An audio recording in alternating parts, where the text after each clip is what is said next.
Hi, so this is going to be a video demo on the Surtronic Duo 2, which is the Taylor Hobson surface roughness measuring tester, portable. So when we receive it in this very nice case, we're going to open up and see what we got. A standard set is going to be a charger with a lead, some straps to carry it, the actual unit. There will be some instructions and a 5.1 RA plate. So this is a used one, refurbished. So how do we use it? When we first get it, we're going to first turn it on by holding the top button for 3 seconds. And the main menu appears. So what we're going to do first is obviously check if the charge is sufficient. In this case, it is sufficient. And we are going to put it straight for a check. So what we do, we slide this forward like this. Careful with the stylus. And we slide it back in, but upside down, so the stylus is poking out.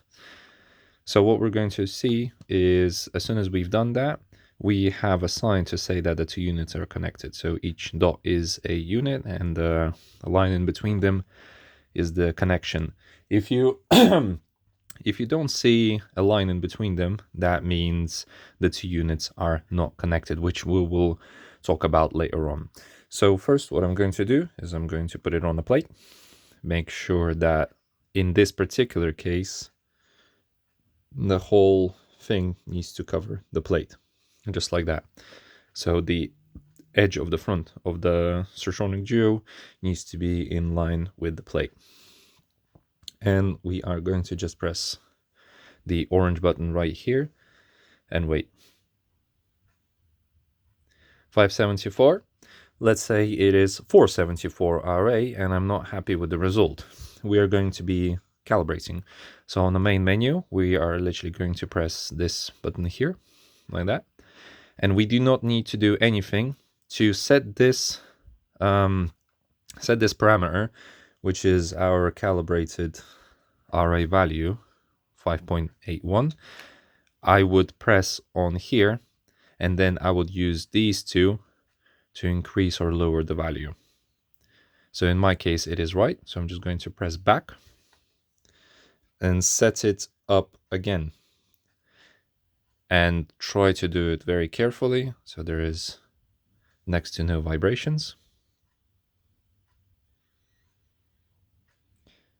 6.4. Yeah, something I can accept. So sometimes it takes a bit more times to calibrate it. So I would accept this value for now, reposition it again, and then go into the calibration menu again and start again and see if it changes.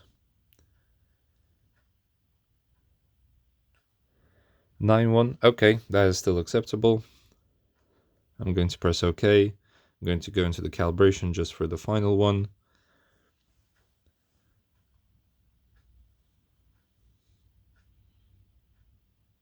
That's more like it. That's the calibration I will accept. Always refer to your certificate in the real RA value. So now that I'm happy, I'm going to reposition it, put it back onto the plate, align it, and press go. But this time check, not calibration.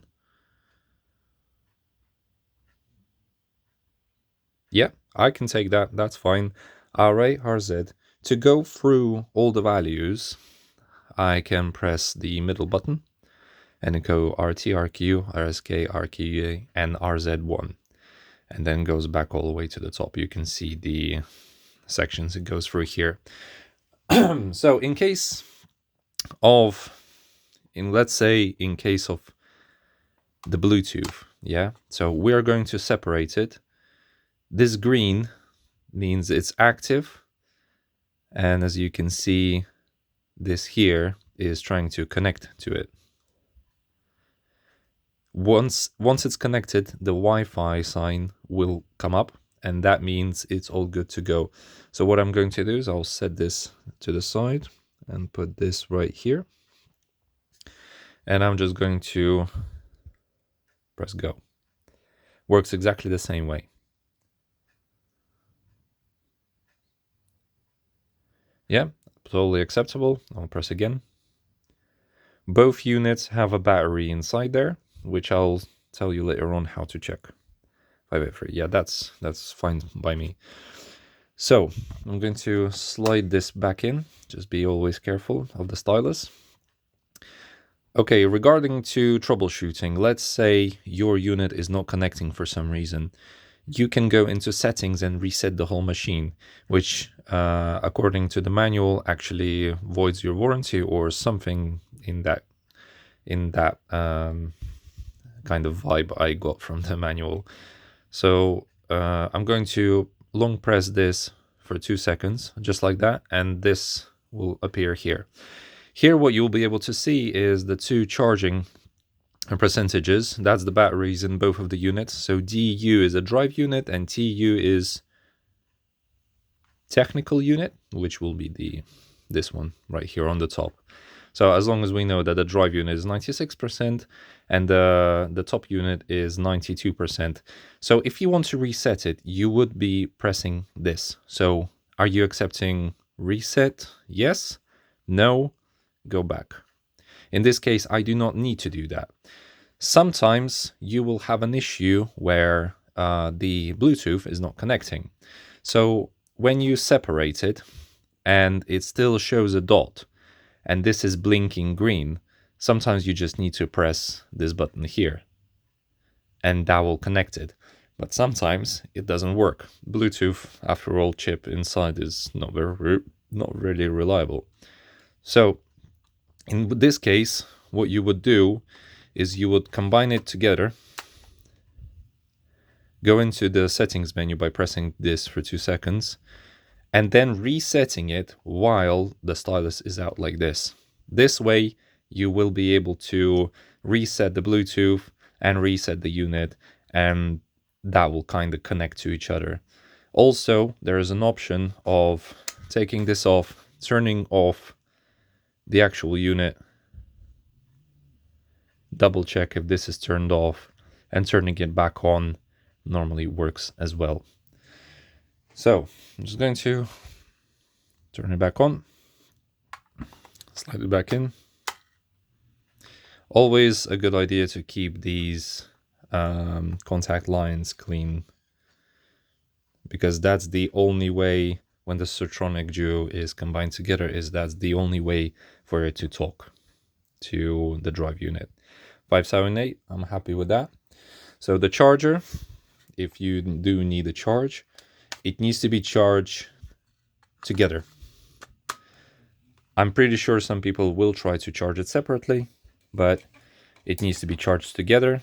That's where it goes, just like that. It's a USB standard one, 5-volt charger. Charged together because it charges through those contacts, which I mentioned previously, needs to be clean as well for a proper contact. So that is the unit right here. And let me know if this helps. Thank you.